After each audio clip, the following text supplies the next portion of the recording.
L'histoire des propriétaires de ce très beau domaine en Anjou, pour autant que l'on sache, remonte à la Révolution française.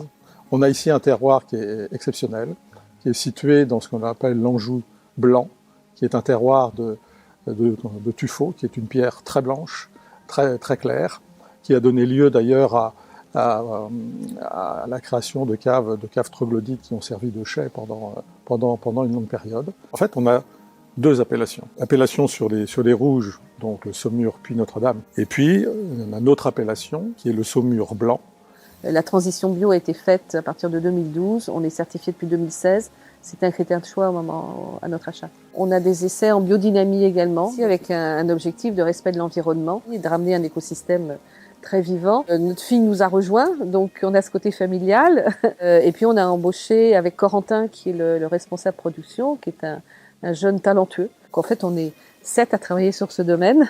C'est une appellation qui date de 2008. Dont les principales caractéristiques portent sur deux éléments en synthèse. Le premier élément, c'est un terroir spécifiquement argilo-calcaire.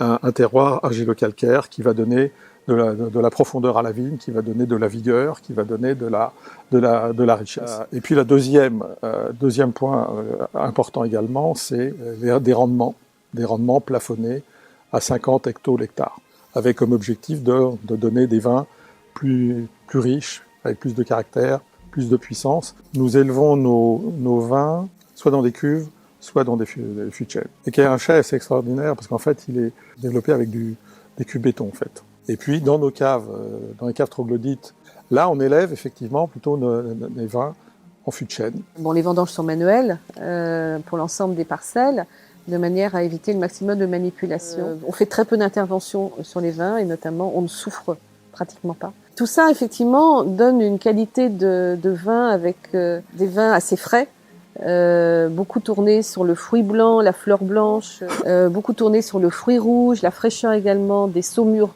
rouges. Et sur les Puits Notre-Dame, justement, de par l'altitude, des vins un petit peu plus structurés, plus complexes, plutôt sur le fruit noir.